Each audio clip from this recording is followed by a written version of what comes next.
Wow. Wow. Wow. So it did create what some people might misinterpret in a photo as a ghostly head and shoulders. Wow, look at that, guys.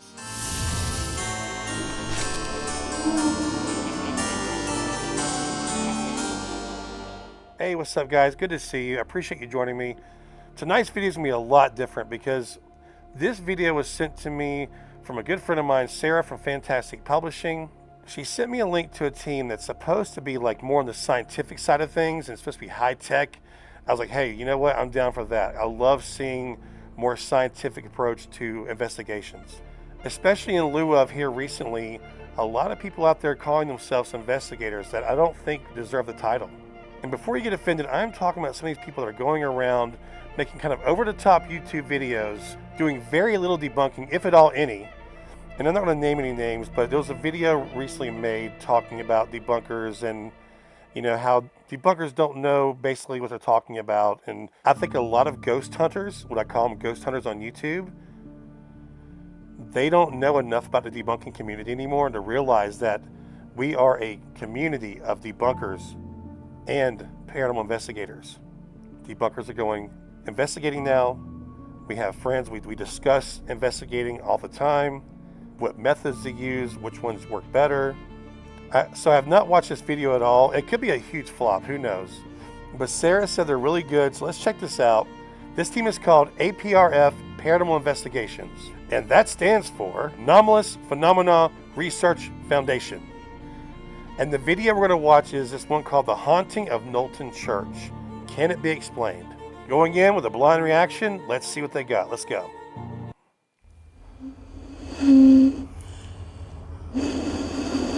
That's fine. How many of us have ever messed about doing something silly like this? But have you ever wondered what produces the sound? It's a scientific phenomenon known as Helmholtz resonance, and it's where the air flowing over the top of the bottle briefly compresses the air inside of the bottle. Now the air inside of the bottle, being springy, pushes back up against the air flowing over the top. This produces an oscillation, and the rate of oscillation determines the frequency of the sound we hear. Now, Okay, right off the bat, I'm going to tell you, this guy already sounds like he really knows his stuff. I'm curious as far as his background, because that was a little bit more knowledge than your average, you know, Joe, right? That was pretty detailed and scientific already, just explaining how that works. what if the tower here at Knowlton Church is also acting like a resonating chamber, but instead of producing an audible frequency, it's producing something below 20 hertz, the point at which humans are able to hear. Now at 18.98 hertz, the human eyeball will vibrate, and the rod cells towards the outer and back part of the eye are stimulated into thinking that we're seeing something that actually isn't there. Now, using complex monitoring equipment, we're hopefully going to find out... Okay, hold on, dude. Wow. You know, if this has been talked about, I've never heard about this, so apologies, but we're getting into at approximately 18.98 hertz is where this frequency kind of causes your eyeballs to vibrate and can cause you to see things. I've never heard of this. I'm sure some of you might have, but damn, that's pretty cool. Very interesting. I can go ahead and tell you already, this is way more than what you usually see in an investigation video. What frequencies are prominent here, and we'll bring you the results at the end of the video. Let's see, man. Don't show me no DR60s. No cat balls so far. Okay, that's a good sign. I don't believe in ghosts. How readily those words are spoken in the bright light of day, when the warmth of the sun can swiftly dispel any notion of fear. But when the sun goes down and darkness descends, those same words do not spring so easily from the lips. Holy crap, man. I got fucking chills. I'm not really even smart enough to convey to you, like, what style this is, but it seems to be very eloquent and very articulate, and I don't know what the word is for this. Daddy, chill.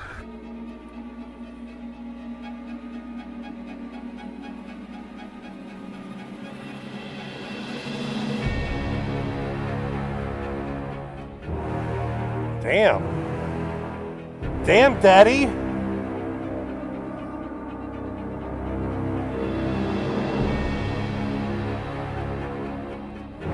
Dude, honest, dude, okay, I'm sorry. This is gonna be the longest reaction video already, I can tell you right now. This has a march, like they're marching towards battle in this car towards the location. The music is really good, and you know, I'm burnt out watching investigations. I've watched a lot of them, and so I'm really jaded. But this I can tell you right now, this is really good. Just the music selection and this feeling right here, like it's very dramatic, you know.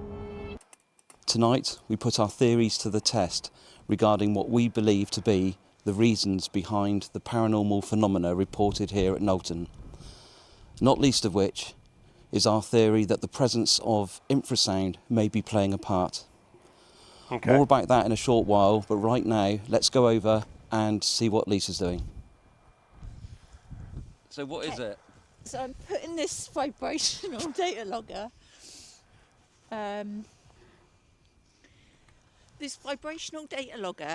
in this clamp to measure localised vibrations in the ground. Right, okay. Wow. And we should mention that we're actually in the area where a vibrational clamp thingy that she's putting in the ground to, I assume, to measure vibrations? Yeah, no shit, Sherlock. phantom horseman is supposed to ride through. So we're not expecting this data logger to pick up any phantom hooves, but we are wondering if there's any geological phenomena like underground water that could be causing vibrations that people have mistaken for horse hooves. In the beginning of the video, there's a portion where he talks about the claims that were made at this site. And one of them was a phantom horse and a rider are said to gallop across the site in the dead of night and pass straight through the walls of the church as though if it wasn't even there. So he's going to try to find a more natural explanation for this. We're just gonna let it run. Could you set it going, Lise? Yeah.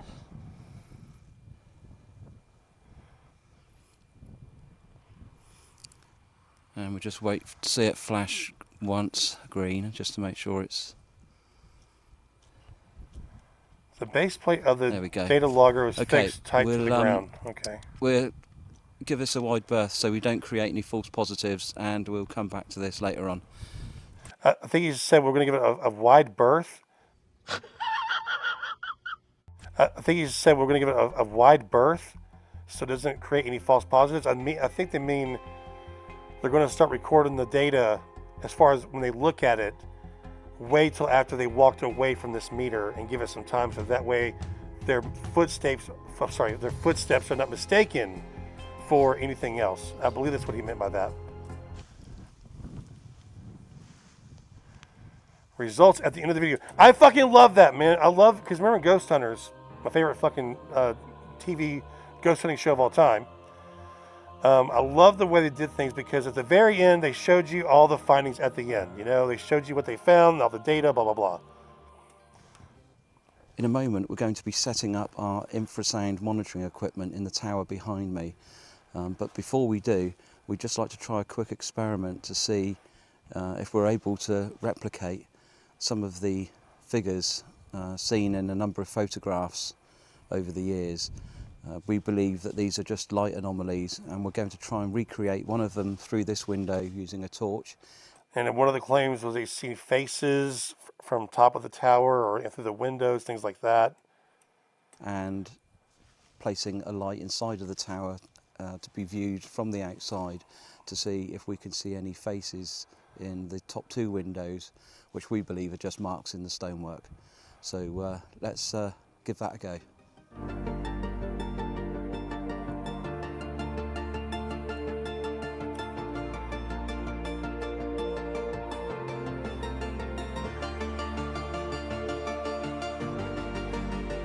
Okay.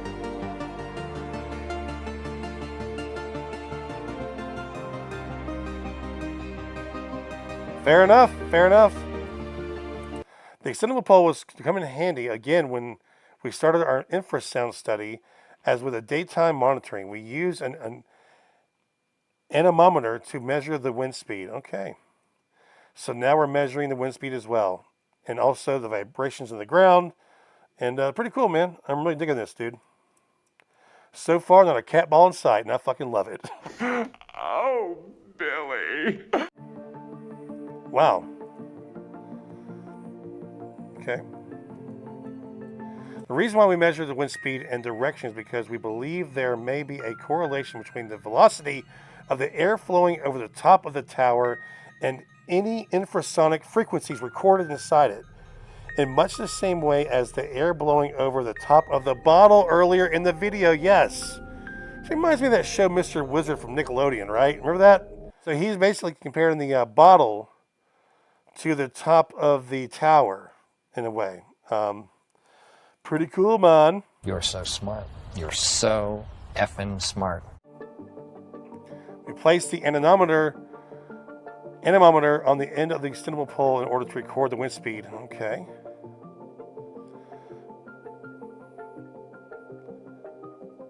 Wow. Dear God, it's beautiful. Okay, so we've started monitoring the infrasound in the tower. We've got the monitor in there and the lead running through to the computer. So we are now measuring every frequency below 20 hertz, the point at which humans can hear. And we're looking in particular for the frequency of 18.98 hertz. Great Scott. And we've got this theory that the wind blowing over the top of the tower is actually producing some sort of infrasonic Helmholtz resonance that could be causing people to hallucinate here. What? Man, it's very interesting. That's very interesting. So he has a theory. He's going to go out here and test it out. And he's already laid out everything he's thinking here. Thinking that the wind's blowing over a certain way, pushing down into that chamber, and creating this effect with your eyeballs, in a sense, to make you hallucinate. Pretty cool. And you know what? I'm not sure. Look, I'm not a scientist. I have a GED, okay? And, you know, I just applaud him. And I'm sure other people could watch this and go, oh, he's not doing that right. He's not doing this right. I applaud him for going at it this technically. And his approach is just pretty awesome so far. So for the remainder of the time at Knowlton, they proceeded to do a number of experimental techniques that were really cool to watch, really refreshing, because some of them were new to me, like the raw diode setup he used for EVP recording. I'm still not quite sure how it works, to be honest with you, but it's very interesting. And, you know, a video like this, a reaction video just doesn't do it justice because of time restraints and things like that. So I would implore you to go watch one of their full videos on their channel. The link will be in the description so you can get the full grasp of all the techniques and how technical and how much work they put into their videos. Now, if you go to their YouTube channel on their About section, they talk about how they are trying to figure out more natural or environmental reasons or causes for paranormal claims by using a certain equipment to test the environment and to data log all the results and to put them out there in the paranormal community. And that way they can compare notes with other investigative teams. Now, at the end of their videos, they will display all the data they collected at the location that they were at. And it's very transparent. It will range from weather conditions to different equipment they were experimenting with. And it's very transparent, and it's very refreshing to see somebody put this much time into actually investigating the location, investigating the claims, and debunking along the way. Now, most of the results were normal at this location, but we will go over one last thing at the very end here. They did find some very interesting things with using the light in the windows for the claims of faces that were seen there.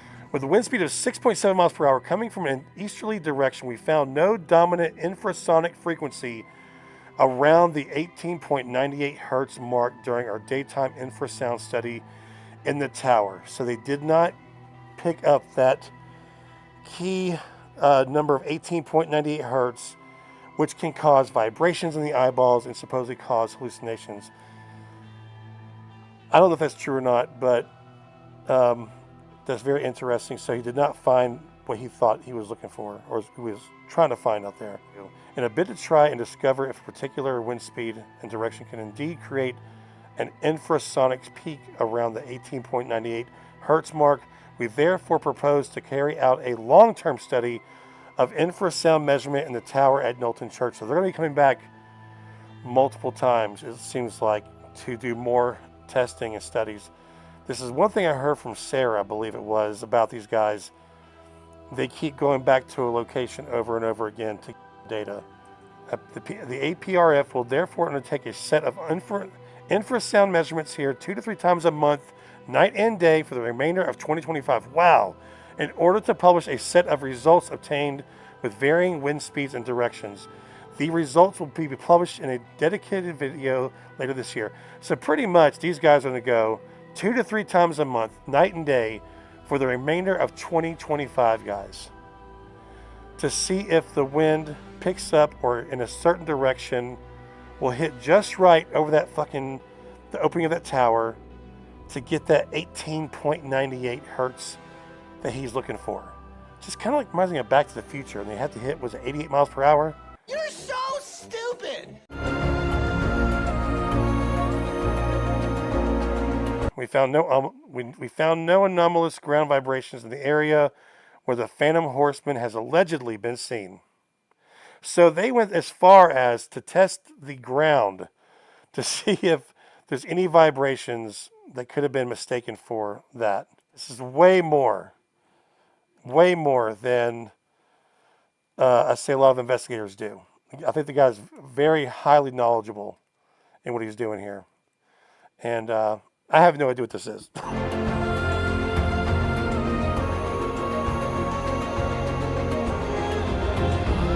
We had some good results from our experiment to see if we could find a logical reason for people seeing faces and figures in the church tower windows. While shining a spotlight up through the tower did not produce any faces in the upper windows.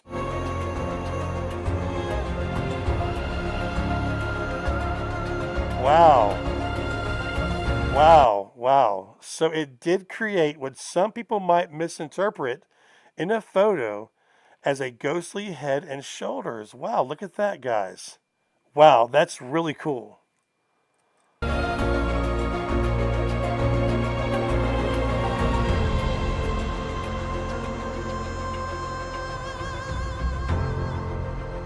Obviously just caused by the trefoil design of the window stonework.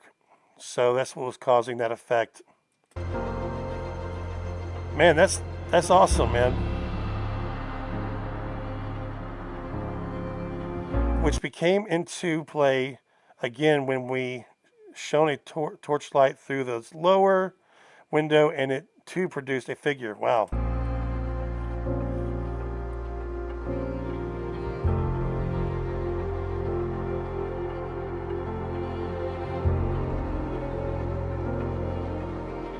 Huh. Ah. Whoa. Wow, look at that, guys. That's very interesting. That's very interesting.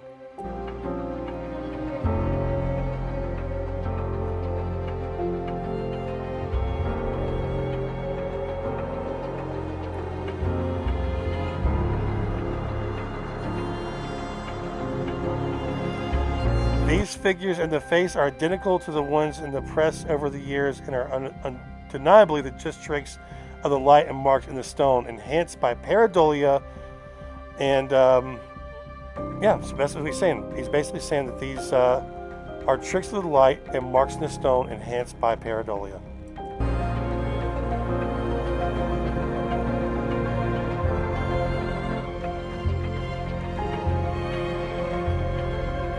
There were no temperature electromagnetic field, humidity, air pressure, or geophone vibration anomalies.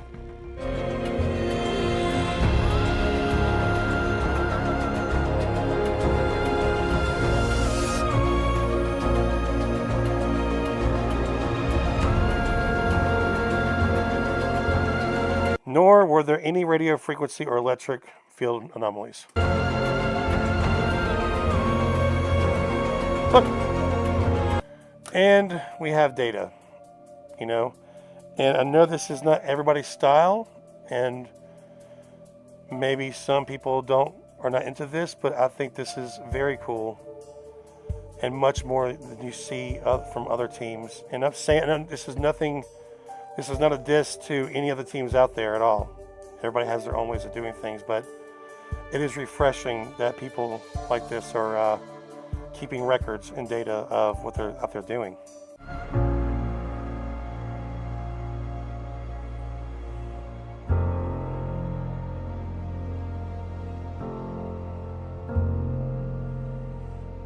There we go. Look, he used EMF detectors. He used all kinds of different things, thermal and vibration stuff. He threw the kitchen sink at this place and mostly caught nothing, but he caught some interesting data and found some interesting stuff with the light through the window, which I thought was very awesome.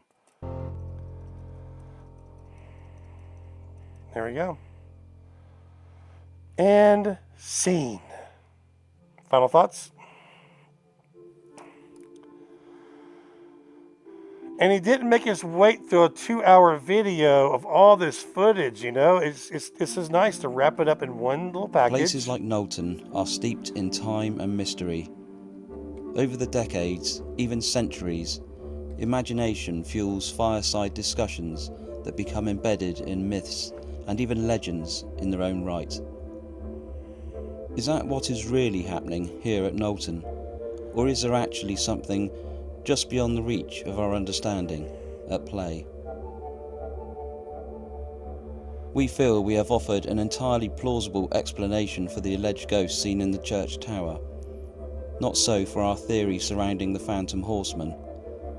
The jury is still out regarding our theory of infrasound caused by the wind blowing over the top of the tower being responsible for much of the other phenomena witnessed here over the years, at least for the next several months, until we complete a more detailed study.